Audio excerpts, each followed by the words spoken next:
Stock market planner চ্যানেলে সকলকে স্বাগত। সাবস্ক্রাইব করে পাশে থাকা বেল আইকনটা ক্লিক করে অল সিলেক্ট করবেন, তাহলে আপলোডিং ভিডিওগুলোর সাথে সাথে আপনাদের নোটিফিকেশান পেতে সুবিধা হবে। ড্রোন সেক্টরের একটা অন্যতম কোম্পানি যার নাম হচ্ছে Zen Technologies limited. Zen Technologies লিমিটেডের হচ্ছে কোয়ার্টার 3 রেজাল্ট আউট হয়ে গেছে। কোয়ার্টার 3 রেজাল্টের পারফরমেন্স কী টাইপের দিয়েছে জেন টেকনোলজিস লিমিটেড, সেটাকে নিয়ে আমরা হচ্ছে অ্যানালিসিস করব। তার আগে হচ্ছে আমরা হচ্ছে জেন টেকনোলজিস লিমিটেডের হচ্ছে চার্ট প্যাটার্নটাকে নিয়ে অ্যানালিসিস করব। দেখব যে শেয়ার হোল্ডারদের কতটা রিটার্ন জেনারেট করেছে বা ওয়েলথ ক্রিয়েট করে দিয়েছে জেন টেকনোলজিস লিমিটেড। তো জেন টেকনোলজিস লিমিটেড হচ্ছে ড্রোন সেক্টরে কাজ করছে, বিশেষ করে এরা হচ্ছে ড্রোন হচ্ছে প্রোডাকশনস করছে বা ড্রোন হচ্ছে ম্যানুফ্যাকচারিং করছে জেন টেকনোলজিস লিমিটেড। তো ড্রোন হচ্ছে একটা ফিউচার ওরিয়েন্টেড একটা স্টক, এটুখানি কিন্তু মাথায় রাখবেন যে আগামী দিনে কিন্তু ড্রোনের কিন্তু ডিমান্ড বাড়বে, যে বিশেষ করে হচ্ছে লজিস্টিক সেক্টর, ডিফেন্স সেক্টরে কিন্তু একটা ড্রোনের কিন্তু ডিমান্ড বাড়তে চলেছে, এইটুখানি কিন্তু বলতে পারি। তো সেই হিসাবে কিন্তু এই স্টকটাকে আপনারা র্যাডারে রাখতে পারেন জেন টেকনোলজিস লিমিটেডকে। তো জেন টেকনোলজিস লিমিটেড হচ্ছে এখন ট্রেড করছে 192 টাকায় এখন ট্রেড করছে। মার্কেট ক্যাপ কত রয়েছে? মার্কেট ক্যাপ আছে 1,500 কোটি টাকার মার্কেট ক্যাপিটালাইজ, অর্থাৎ এই কোম্পানিটাকে একটা স্মল ক্যাপ টাইপের কোম্পানি হিসাবে কনসিডার করতে পারেন জেন টেকনোলজিস লিমিটেডকে। তো জেন টেকনোলজিস লিমিটেডের হচ্ছে একদিনের পারফরমেন্স কী টাইপের দিয়েছে, আমরা চলে আসছি একদিনের পারফরমেন্সে। একদিনের পারফরমেন্স দিয়েছে -1.84% নেগেটিভ রিটার্ন জেনারেট করেছে। তো অ্যাপ্রক্স আপনারা বলতে পারেন 2%-এর মতন নেগেটিভ রিটার্ন জেনারেট করেছে একদিনে। 5 দিনের পারফরমেন্স দিয়েছে কত? -1.44% নেগেটিভ রিটার্ন, অ্যাপ্রক্স বলতে পারেন 1.5%-এর মতন নেগেটিভ রিটার্ন জেনারেট করেছে 5 দিনে। আমরা যদি চলে যাই এক মাসে, তাহলে এক মাসের পারফরমেন্স দিয়েছে +4.21%, তার মানে অ্যাপ্রক্স আপনারা বলতে পারেন 4%-এর মতন পজিটিভ রিটার্ন জেনারেট করেছে এক মাসে। আমরা যদি চলে যাই 6 মাসে, তাহলে 6 মাসের পারফরমেন্স দিয়েছে কত? +4.26% পজিটিভ রিটার্ন জেনারেট করেছে। তো অ্যাপ্রক্স আপনারা বলতে পারেন 4.5%-এর মতন পজিটিভ রিটার্ন জেনারেট করেছে 6 মাসে। আমরা যদি চলে যাই এক বছরে, তাহলে দেখি এক বছরে কীরকম পারফরমেন্স করেছে। এক বছরে পারফরমেন্স করেছে -3.95% নেগেটিভ রিটার্ন জেনারেট করেছে। তো অ্যাপ্রক্স আপনারা বলতে পারেন 4%-এর মতন নেগেটিভ রিটার্ন জেনারেট করেছে এক বছরে। তো ন্যাচারাল ব্যাপার, শর্ট টার্মে সেভাবে ওয়েলথ ক্রিয়েট হয় না স্টক মার্কেট থেকে, যত লং খেলবেন স্টক মার্কেটে তত হচ্ছে ওয়েলথ ক্রিয়েট হয়। তো এখন দেখার বিষয়বস্তু যে জেন টেকনোলজিস লিমিটেড কি লং টার্মে ভালো পারফরমেন্স করেছে, লং টার্মে কি শেয়ার হোল্ডারদের ওয়েলথ ক্রিয়েট করে দিয়েছে, সেটাই কিন্তু এখন আমাদের দেখার বিষয়। তাহলে আমরা চলে যাচ্ছি জেন টেকনোলজিস লিমিটেডের হচ্ছে 5 বছরের চার্ট প্যাটার্নে। তাহলে আমরা চলে যাচ্ছি 5 বছরের চার্ট প্যাটার্নে। তাহলে 5 বছর অনুযায়ী কতটা পারফরমেন্স করেছে? 5 বছরের রিটার্ন জেনারেট করেছে 70.74% পজিটিভ রিটার্ন জেনারেট করেছে। তো অ্যাপ্রক্স আপনারা বলতে পারেন 71%-এর মতন পজিটিভ রিটার্ন জেনারেট করেছে 5 বছরে। তো 100% মানে ইনভেস্টমেন্ট ডবল, তো 5 বছরে কিন্তু ডবল করেনি, এইটুখানি বলতে পারি। তার কারণটা কি?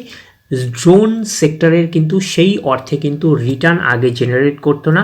তো এটা বেশি দিনও হয়নি যে গভর্নমেন্ট এই সেক্টরটার ওপরে কিন্তু খুবই একটা বুলিশ টাইপের, অর্থাৎ জোর দিচ্ছে এই সেক্টরের ওপরে, ড্রোন সেক্টরের ওপর। তো সেই কারণে কিন্তু আপনারা এখন রিটার্নটা সেই অর্থে কিন্তু দেখতে পাচ্ছেন। তো সেই হিসাবে কিন্তু এই সেক্টরের স্টক কিন্তু বিশেষত হচ্ছে ফিউচার ওরিয়েন্টেড একটা স্টক, এইটুখানি কিন্তু মাথায় রাখবেন। তাহলে আমরা যদি চলে যাই ম্যাক্সিমাম চার্ট প্যাটার্ন অনুযায়ী, তাহলে ম্যাক্সিমাম চার্ট প্যাটার্ন অনুযায়ী রিটার্ন জেনারেট করেছে 244.70% পজিটিভ রিটার্ন জেনারেট করেছে। তো অ্যাপ্রক্স আপনারা বলতে পারেন 245%-এর মতন পজিটিভ রিটার্ন জেনারেট করেছে অল টাইম। তার মানে কোম্পানিটা লিস্টেড হয়েছে কত? 2015-এ লিস্টেড হয়েছে। 2015 থেকে এখনও অবধি 245%-এর মতন কিন্তু পজিটিভ রিটার্ন জেনারেট করেছে অল টাইম।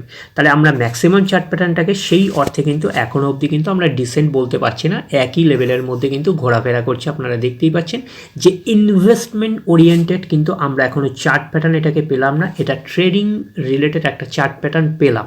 বাট এই কোম্পানিটা কিন্তু ইনভেস্টমেন্ট রিলেটেড চার্ট প্যাটার্ন হিসাবে ট্রান্সফার হবে। কখন ট্রান্সফার হবে? যে এই কোম্পানিটা যখন আরও বিজনেস গ্রো করবে, বিশেষ করে এই ব্যবসাটা হচ্ছে ফিউচারে কিন্তু গ্রো করবে। তো তখনই কিন্তু বিজনেস আস্তে আস্তে যখন ফিউচারে গ্রো করতে শুরু করবে, তখনই কিন্তু এই চার্ট প্যাটার্নটা কিন্তু লেফট টু রাইট কিন্তু ওপরের দিকে মুভ করবে। তখন কিন্তু এই চার্ট প্যাটার্নটা কিন্তু আরও ইমপ্রুভ হয়ে গিয়ে ইনভেস্টমেন্ট টাইপের চার্ট প্যাটার্ন হিসাবে হয়ে যাবে এইটুখানি কিন্তু আমরা বলতেই পারি বা কনসিডার করতেই পারি, যেহেতু ফিউচার ওরিয়েন্টেড একটা মানে স্টক বা একটা সেক্টর এইটুখানি বলতে পারি, যেহেতু গভর্নমেন্ট হচ্ছে ড্রোন সেক্টরের ওপরে কিন্তু জোর দিচ্ছে, এইটুখানি কিন্তু মাথায় রাখবেন। তাহলে এইবারে এখন আমাদের দেখার বিষয় যে জেন টেকনোলজিস লিমিটেডের হচ্ছে Q3 রেজাল্টের পারফরমেন্স কী টাইপের দিয়েছে। তাহলে আমরা চলে যাচ্ছি জেন টেকনোলজিস লিমিটেডের হচ্ছে Q3 রেজাল্টে। আমরা চলে আসলাম জেন টেকনোলজিস লিমিটেডের হচ্ছে Q3 রেজাল্টে। তাহলে আগে ফার্স্ট আমরা দেখে নিই যে সিকোয়েন্সগুলো ঠিকঠাকভাবে সাজানো রয়েছে নাকি, এটাকে আগে আমরা দেখে নিই। তো এটার একটা পিডিএফটা বাঁকাভাবে রয়েছে, আপনারা দেখতেই পাচ্ছেন, একটুখানি প্রবলেমেটিক হতে পারে, তো কেয়ারফুলি একটুখানি দেখুন ভালোভাবে। তাহলে যাই হোক, এটাকে আগে আমরা ফার্স্টে দেখে নিই সিকোয়েন্সগুলো ঠিকঠাকভাবে সাজানো রয়েছে নাকি। এটা হচ্ছে এই কোয়ার্টার মিনস হচ্ছে Q3, এটা হচ্ছে প্রিভিয়াস কোয়ার্টার, আর এটা হচ্ছে 1 বছর আগে। তাহলে সিকোয়েন্স ঠিকঠাকভাবে সাজানো রয়েছে, আমরা এইটুখানি দেখে নিলাম। এবারে দেখে নিই যে অ্যামাউন্টগুলো কিসে দিয়েছে, অ্যামাউন্টগুলো ল্যাক্সে দিয়েছে অ্যামাউন্টগুলো। এইবারে আমরা চলে যাব কোম্পানিটার হচ্ছে টোটাল ইনকামে চলে যাব, একটুখানি অ্যাডজাস্ট করে নিই, তাহলে আপনাদের কাছে আরও ভিজিবল হবে। তাহলে এবারে আমরা চলে যাচ্ছি কোম্পানিটার টোটাল ইনকামে। তাহলে কত পাচ্ছি, এই কোয়ার্টার মিনস হচ্ছে Q3-তে পাচ্ছি 5,443। প্রিভিয়াস কোয়ার্টারে ছিল কত, 3655। 1 বছর আগে ছিল কত, 1728। তাহলে 1 বছর আগে 1728টা এখন কত হয়ে গেছে, 5,443। তাহলে আমরা বলবো ইয়ার অন ইয়ার বেসিস কিন্তু ম্যাসিভ জাম্প রয়েছে টোটাল ইনকামে। প্রিভিয়াস কোয়ার্টারে ছিল কত, 3655, সেটা হয়ে গেল এই কোয়ার্টার মিনস হচ্ছে Q3-তে হয়ে গেল কত, 5,443। তাহলে আমরা বলবো কোয়ার্টার অন কোয়ার্টার বেসিসও কিন্তু ম্যাসিভ জাম্প রয়েছে, আমরা এইটুখানি বলতে পারি টোটাল ইনকামে। তাহলে ওভারঅল কনক্লুশন কী দাঁড়াচ্ছে টোটাল ইনকামে, তাহলে ওভারঅল কনক্লুশন দাঁড়াচ্ছে টোটাল ইনকামে year on year basis massive jump এবং কোয়ার্টার অন কোয়ার্টার বেসিসও কিন্তু ম্যাসিভ জাম্প রয়েছে টোটাল ইনকামে। তো ন্যাচারাল ব্যাপার, ইনকাম করতে গেলে এক্সপেন্সেস করতেই হবে। তো এখন দেখার বিষয় এই কোম্পানিটা ইনকাম করতে গিয়ে কতটা এক্সপেন্সেস করেছে। তাহলে আমরা চলে যাচ্ছি টোটাল এক্সপেন্সেসে। তাহলে কী পাচ্ছি, এই কোয়ার্টার মিস হচ্ছে Q3-তে পাচ্ছি কত, 3942। প্রিভিয়াস কোয়ার্টারে ছিল কত, 2554। 1 বছর আগে ছিল কত, 1698। তাহলে 1 বছর আগে 1698টা এখন কত হয়ে গেছে, 3942। তাহলে আমরা বলবো হচ্ছে ইয়ার অন ইয়ার বেসিস কিন্তু জাম্প রয়েছে টোটাল এক্সপেন্সেসে। প্রিভিয়াস কোয়ার্টারে ছিল কত, 2554, সেটা হয়ে গেল এই কোয়ার্টার মিস হচ্ছে Q3-তে হয়ে গেল 3942। তাহলে আমরা বলবো হচ্ছে কোয়ার্টার অন কোয়ার্টার বেসিসও কিন্তু টোটাল এক্সপেন্সেসে জাম্প রয়েছে। তাহলে ওভারঅল কনক্লুশন কী দাঁড়াচ্ছে টোটাল এক্সপেন্সেসে, ওভারঅল কনক্লুশন দাঁড়াচ্ছে ইয়ার on year basis massive jump এবং কোয়ার্টার অন কোয়ার্টার বেসিসও কিন্তু ম্যাসিভ জাম্প রয়েছে টোটাল এক্সপেন্সেসে। তো ন্যাচারাল ব্যাপার, ইনকাম বাড়লে তো এক্সপেন্সেস বাড়বে, তো এটা একটা ন্যাচারাল ব্যাপার। তো এইবারে আমরা বের করব কি, অপারেটিং প্রফিট বের করব। তো কিভাবে বের করব অপারেটিং প্রফিট, টোটাল ইনকাম থেকে টোটাল এক্সপেন্সেস বাদ দেবো, বাদ দিলে যেটা পড়ে থাকবে সেটা হচ্ছে অপারেটিং প্রফিট। তাহলে আমরা টোটাল ইনকামও পেয়ে গেছি, আমরা টোটাল এক্সপেন্সেসও পেয়ে গেছি। তাহলে টোটাল ইনকাম থেকে টোটাল এক্সপেন্সেস বাদ দিলে যেটা পড়ে থাকবে সেটা হচ্ছে অপারেটিং প্রফিট, অর্থাৎ আপনারা বলতে পারেন profit before exceptional items and tax. তাহলে কী পাচ্ছি, এই কোয়ার্টার মিস হচ্ছে Q3-তে আছে কত, 1501 Q3-তে। প্রিভিয়াস কোয়ার্টারে ছিল 1100। 1 বছর আগে ছিল 29। তাহলে 1 বছর আগের 29টা এখন কত হয়ে গেছে, 1501। তাহলে আমরা বলবো ইয়ার অন ইয়ার বেসিস কিন্তু ম্যাসিভ জাম্প রয়েছে অপারেটিং প্রফিটে। প্রিভিয়াস কোয়ার্টারে ছিল কত, 1100, সেটা হয়ে গেল এই কোয়ার্টার মিনস হচ্ছে Q3-তে হয়ে গেল 1501। তাহলে আমরা বলবো কোয়ার্টার অন কোয়ার্টার বেসিসও কিন্তু ম্যাসিভ জাম্প রয়েছে অপারেটিং প্রফিটে। তাহলে ওভারঅল কনক্লুশন কী দাঁড়াচ্ছে অপারেটিং প্রফিটে, year on year basis massive jump এবং কোয়ার্টার অন কোয়ার্টার বেসিসও কিন্তু ম্যাসিভ জাম্প রয়েছে অপারেটিং প্রফিটে। তো অপারেটিং প্রফিটটাই নিশ্চয়ই কোম্পানির মেন প্রফিট নয়। অপারেটিং প্রফিটের পরে কী করতে হবে, বিভিন্ন অ্যাডজাস্টমেন্ট থাকলে অ্যাডজাস্টমেন্ট বাদ যাবে, গভর্নমেন্টকে ট্যাক্স পে করতে হবে, গভর্নমেন্টকে ট্যাক্স পে করার পরে যেটা পড়ে থাকবে সেটা কোম্পানির নেট প্রফিট বা ফাইনাল প্রফিট হিসাবে আমরা কনসিডার করতে পারি। তাহলে কী পাচ্ছি, নেট প্রফিট, অর্থাৎ net profit for the period. এই কোয়ার্টার মিস হচ্ছে Q3-তে আছে কত, 1193। প্রিভিয়াস কোয়ার্টারে ছিল কত, 763। 1 বছর আগে ছিল কত, লস 22 কোটি লস। তাহলে 1 বছর আগের 22 কোটি লসটা এখন কত হয়ে গেছে, এখন প্রফিটে হয়ে গেল 1193।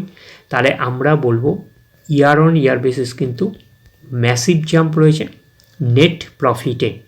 প্রিভিয়াস কোয়ার্টারে ছিল কত, 763, সেটা হয়ে গেল এই কোয়ার্টার মিনস হচ্ছে Q3-তে হয়ে গেল কত, 1193। তাহলে আমরা বলবো কোয়ার্টার অন কোয়ার্টার বেসিসও কিন্তু ম্যাসিভ জাম্প রয়েছে নেট প্রফিটে। তাহলে ওভারঅল কনক্লুশন কী দাঁড়াচ্ছে নেট প্রফিটে? Year on year basis massive jump এবং কোয়ার্টার অন কোয়ার্টার বেসিসও কিন্তু ম্যাসিভ জাম্প রয়েছে নেট প্রফিটে। তো একটা জিনিস আপনারা অবজার্ভ করে দেখবেন যে এখানে একটা অ্যামাউন্ট আছে, এক্সেপশনাল আইটেম একটা অ্যামাউন্ট আছে 200। তো এক্সেপশনাল আইটেমস মনে রাখবেন এটা কিন্তু ওয়ান টাইমই হয়, এটুখানি কিন্তু মাথায় রাখবেন। তো এক্সেপশনাল আইটেমস থাকলে কিন্তু নেট প্রফিটের মধ্যে কিন্তু সেইভাবে কিন্তু কম্প্যারিজম করতে পারবেন না। কেন কম্প্যারিজম করতে পারবেন না? তার কারণ কি, নেট প্রফিটের মধ্যে অ্যাডজাস্টেবল প্রাইস অ্যাডজাস্ট হয়ে রয়েছে, এই 200 টাকার অ্যামাউন্টটা কিন্তু অ্যাডজাস্ট হয়ে রয়েছে, ঠিক আছে? এখানে তো টাকা নয়, এগুলো হচ্ছে লাখে রয়েছে। জাস্ট আপনাদের বোঝানোর সুবিধার্থে বললাম এই 200 অ্যামাউন্টটা কিন্তু মানে নেট প্রফিটের মধ্যে কিন্তু অ্যাডজাস্ট হয়ে রয়েছে, এটুকুনি কিন্তু মাথায় রাখবেন। তো সেই কারণে কিন্তু আপনারা নেট প্রফিটের মধ্যে সেই অর্থে কম্প্যারিজম পাবেন না। তো আমরা যদি দেখি যে নেট প্রফিটটাকে যদি আমরা স্টাডি করে দেখি তাহলে কী পাচ্ছি, কোয়ার্টার অন কোয়ার্টার বেসিস কিন্তু জাম্প রয়েছে, ইয়ার অন ইয়ার বেসিসও জাম্প রয়েছে আমরা কিন্তু পাচ্ছি। আর আমরা যদি এক্সেপশনাল আইটেমটাকে কাট করে দিই, যদি বাদ দিয়ে দিই এক্সেপশনাল আইটেমকে, ন্যাচারাল ব্যাপার ওয়ান টাইমই হয়, তো এক্সেপশনাল আইটেমস যদি আমরা বাদ দিয়ে দিই তাহলেও কিন্তু তার মানে এখানে যে 200 যে অ্যামাউন্ট আছে সেটা তাহলে কমে যাবে, কমে গিয়ে কত হবে, কমে গিয়ে 993 হবে। তাতেও কিন্তু কোয়ার্টার অন কোয়ার্টার বেসিসও জাম্প পাবেন এবং হচ্ছে ইয়ার অন ইয়ার বেসিসও কিন্তু জাম্প পাবেন, এইটুকুনি কিন্তু মাথায় রাখবেন। যখনই দেখবেন এক্সেপশনাল আইটেমস রয়েছে তখন কিন্তু মানে বি অ্যালার্ট, কিন্তু যখন বি অ্যালার্টভাবে কিন্তু স্টাডিটা করবেন, এইটুকুনি কিন্তু মাথায় রাখবেন। আপনাদের কিন্তু আবারও অ্যালার্ট করে দিচ্ছি, যখনই এক্সেপশনাল আইটেমস দেখবেন তাহলে ক্লিয়ার ব্যাপারটা। তো এইবারে আমরা চলে যাচ্ছি কোম্পানিটার হচ্ছে ইপিএসে অর্থাৎ আর্নিং পার শেয়ারে। দেখি আর্নিং পার শেয়ার কী দিয়েছে। তাহলে আমরা চলে আসলাম আর্নিং পার শেয়ারে। এই কোয়ার্টার মিনস হচ্ছে কোয়ার্টার 3তে কত আছে 1.19, প্রিভিয়াস কোয়ার্টারে ছিল কত 0.71, এক বছর আগে ছিল কত 0.02। তাহলে এক বছর আগে 0.02 এখন কত হয়ে গেছে 1.19। তাহলে আমরা বলবো ইয়ার অন ইয়ার বেসিস কিন্তু ম্যাসিভ জাম্প রয়েছে ইপিএসে, এইটুখানি বলতে পারি যে লসটা পূরণ করে প্রফিটে এসছে। প্রিভিয়াস কোয়ার্টারে ছিল কত 0.71, সেটা হয়ে গেল এই কোয়ার্টার মিনস হচ্ছে কোয়ার্টার 3তে হয়ে গেল কত 1.19। তাহলে আমরা বলবো কোয়ার্টার অন কোয়ার্টার বেসিসও কিন্তু ম্যাসিভ জাম্প রয়েছে ইপিএসে অর্থাৎ আর্নিং পার শেয়ারে। তাহলে ওভারঅল কনক্লুশন কী দাঁড়াচ্ছে ইপিএসে অর্থাৎ আর্নিং পার শেয়ারে, ইয়ার on year basis massive jump এবং কোয়ার্টার অন কোয়ার্টার বেসিসও কিন্তু ম্যাসিভ জাম্প রয়েছে ইপিএসে অর্থাৎ আর্নিং পার শেয়ারে। তো ন্যাচারাল ব্যাপার নেট প্রফিটের রিফ্লেকশনটা আমরা ইপিএসে পাই, তো নেট প্রফিটের রিফ্লেকশনটা আমরা হচ্ছে ইপিএসে পেয়েছি।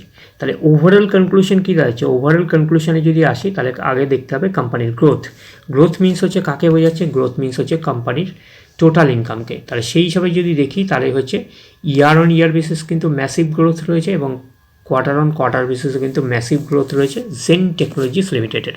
আর ওভারঅল যদি কোম্পানির পারফরমেন্স বলা হয় তার মানে কতটা প্রফিট করেছে নেট প্রফিটে, তাহলে আমরা নেট প্রফিট যদি দেখি ওভারঅল পারফরমেন্স তাহলে আমরা বলবো ইয়ার on year basis massive jump, কেননা লসটাকে পূরণ করে দিয়ে হচ্ছে প্রফিট করেছে, একটা হিউজ প্রফিট করেছে আমরা এইটুখানি বলতে পারছি।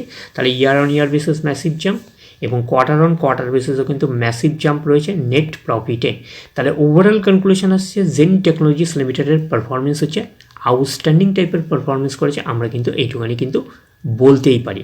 তো এই কোম্পানিটা বা এই কোম্পানির স্টকটা একটা ফিউচার ওরিয়েন্টেড স্টক, এটুকুনি বলতে পারছি যে ড্রোন সেক্টর কিন্তু আগামী দিনে কিন্তু একটা বুলিশ ব্যাপারটা আসছে চলেছে, এইটুকুনি বলতে পারি। গভর্নমেন্টের অনেকটা অংশের সাপোর্ট রয়েছে জেন টেকনোলজিস, শুধু জেন টেকনোলজিসের কথা বলছি না, বিশেষ করে আমরা বলতে পারি যে ড্রোন সেক্টরে যতগুলো কোম্পানিস রয়েছে তাদের মধ্যে কিন্তু একটা কোম্পানির নাম হচ্ছে জেন টেকনোলজিস, এইটুখানি কিন্তু আপনারা মাথায় রাখবেন। তো ড্রোন সেক্টরের ওপরে কিন্তু গভর্নমেন্ট কিন্তু অনেক অংশে সাপোর্ট করছে, এইটুখানি কিন্তু মাথায় রাখবেন। আগামী দিনে কিন্তু এই ড্রোন সেক্টরের মধ্যে বুলিশ আসছে কী কোন সেক্টরের ওপর দিয়ে, বিশেষ করে ড্রোন হচ্ছে লজিস্টিক সেক্টরের ওপর একটা ভালোভাবে অ্যাক্টিভিটিস দেখাতে শুরু করবে, আর ডিফেন্স সেক্টরের ওপরেও কিন্তু অ্যাক্টিভিটিস দেখাতে শুরু করবে ড্রোন।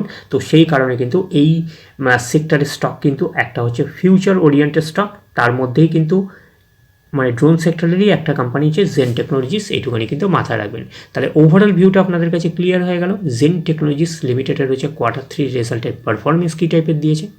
তাহলে এই অবধি, নেক্সট ভিডিওতে আবার আপনাদের সাথে আমার দেখা হচ্ছে। ধন্যবাদ।